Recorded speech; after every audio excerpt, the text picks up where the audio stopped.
मैं डॉक्टर सुभाष चंद्र और मेरे पत्र का विषय है भारतीय ज्ञान परंपरा में अध्यापक के आवश्यक गुण। यह पत्र जो है वो मैंने अध्यापकों के लिए लिखा है, विद्यार्थियों के लिए नहीं।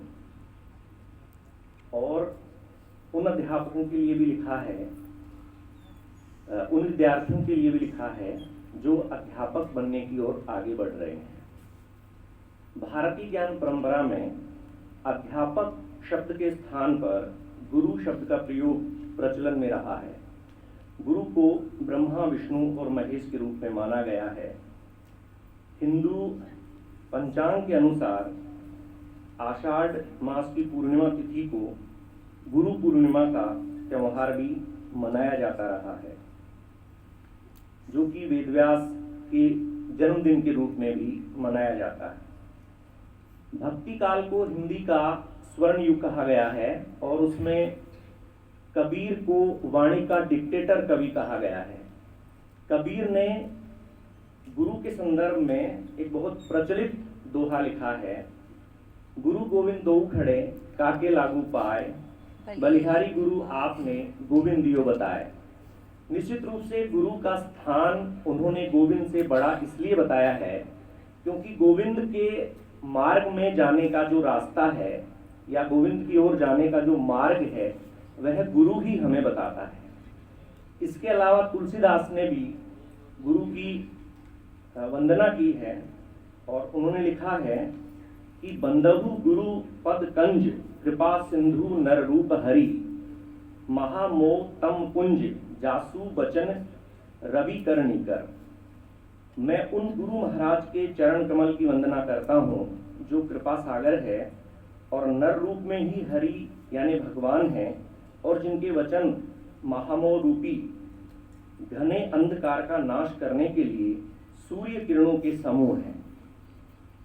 इसके बाद भारतीय जो ज्ञान परंपरा का विषय मैंने लिया है, मुझे लगा कि ज्ञान को हम एक बंधन में नहीं बांध सकते और मैं भारतीय ज्ञान परंपरा से निकलकर वैश्विक परंपरा की ओर चला गया। उस वैश्विक परंपरा में मुझे एक पुस्तक हमारी लाइब्रेरी में मिली और उस पुस्तक को पढ़कर मैं इतना चकित हुआ कि क्या इस तरह से भी कोई स्कूल हो सकते हैं, इस तरह से भी कोई विद्यार्थी हो सकते हैं। और वे विद्यार्थी जिनको स्कूल से निकाल दिया गया, और इसलिए निकाल दिया गया क्योंकि वो विद्यार्थी जो हैं वो फेल हो गए थे। और ये विद्यार्थी इटली के विद्यार्थी हैं और इन विद्यार्थियों की संख्या 8 है।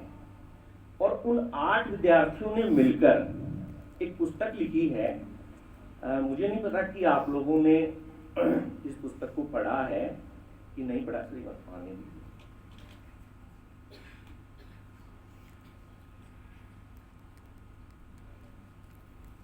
मैं लाया हूं आपको दिखाने के लिए, ये आप ही की लाइब्रेरी में है और इस पुस्तक का नाम है अध्यापक के नाम पत्र।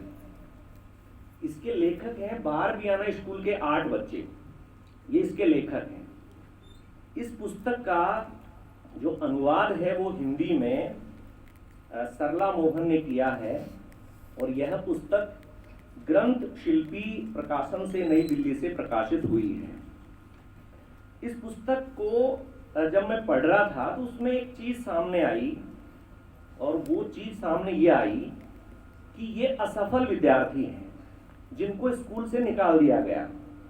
इस पुस्तक की जो प्रस्तावना लिखी है वो दिल्ली विश्वविद्यालय के प्रसिद्ध शिक्षा शास्त्री कृष्ण कुमार ने लिखी है। भारतीय ज्ञान परंपरा में मैं इस पुस्तक का उल्लेख क्यों कर रहा हूं, तो उसका जो जवाब है वह इस पुस्तक में है और वो कृष्ण कुमार ने इसकी प्रस्तावना में लिखा है। और उन्होंने लिखा है कि हमारे समाज के लिए इस चिट्ठी की प्रासंगिकता इतनी अधिक है कि यदि इसमें आए हुए इतालवी संदर्भ हटा दिए जाएं और आंकड़े भी भारतीय कर दिए जाएं तो हमें इस चिट्ठी का स्रोत अपने ही किसी गांव में तलाशने और उन बच्चों से मिलने की इच्छा होगी जिन्होंने ये निराला और मार्मिक काम किया है।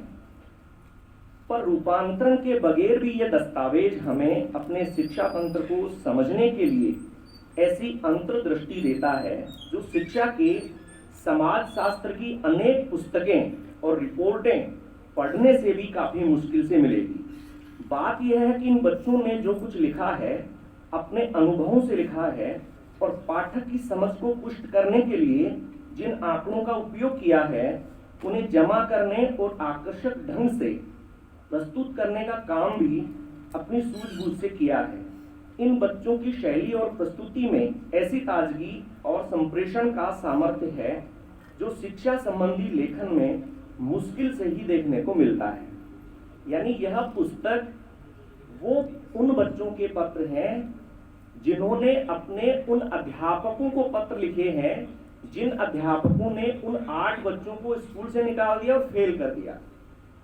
उसके बाद में ये जो 8 बच्चे हैं ये पहाड़ी गांव के बच्चे हैं और पहाड़ 20 घरों का एक समूह है, उसका नाम है बारबियाना। ये बारबियाना के बच्चे हैं। इन बच्चों को उस चर्च में जगह दी गई, एक चर्च के फादर हैं और उन्होंने इन बच्चों को रात्रिकालीन पाठशाला में पढ़ाने के लिए बुलाने लगे। इन बच्चों की उम्र जो है वो 12 से लेकर 16 वर्ष की उम्र है और इन बच्चों को कोई अध्यापक नहीं पढ़ाता है। ये बच्चे स्वयं ही एक दूसरे को पढ़ाते हैं और पढ़ाने के बाद इन बच्चों ने जो लिखा है वो वाकई चकित करने वाला है। ये बच्चे अपने उन अध्यापकों को पत्र लिखते हैं जिन अध्यापकों ने इनको फेल कर दिया। तो कुछ एक बिंदु में कहकर अपनी बात को समाप्त करना चाहता हूँ। इसमें वो लिखते हैं, काम करो, तुम्हारी क्लास के जितने बच्चे हैं उनका रोल नंबर ले लो, आ जाओ और मुझे दे दो।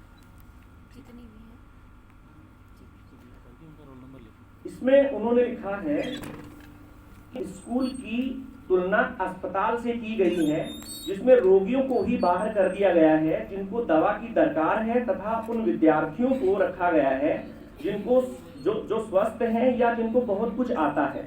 इस विषय में एक बच्चा अपनी टीचर को लिखता है, हमारा आपसे पहले संपर्क यहीं पर हुआ उन लड़कों के द्वारा जिन्हें आप अपने स्कूल में नहीं रखना चाहती थी।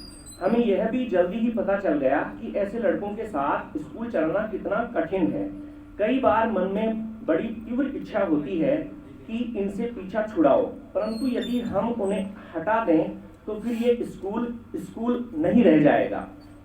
यह तो ऐसा अस्पताल बन जाएगा जो स्वस्थ व्यक्तियों की तो देखभाल करता है और रोगियों की अवहेलना। यह वर्तमान भिन्नताओं को और सुदृढ़ करने का साधन बन जाता है और उनके बीच की खाई इतनी गहरी बना देता है जिससे वे आपस में कभी नहीं मिल सकते। तो इससे ये निष्कर्ष रूप में निकल कर आता है कि हमारे जो स्कूल हैं, हमारे जो विश्वविद्यालय हैं, उन विद्यार्थियों के लिए भी हैं जो विद्यार्थी पढ़ने में सक्षम नहीं है या जो नहीं सीख सकते। अगर हम उन्हें फेल कर देते हैं, हम उन्हें निकाल देते हैं तो वे विद्यार्थी कहाँ जाएंगे। तो निश्चय ही ऐसे विद्यार्थी जो हैं वो बारबियाना स्कूल के विद्यार्थी बनने के लिए विवश हो जाते हैं। बहुत बहुत धन्यवाद।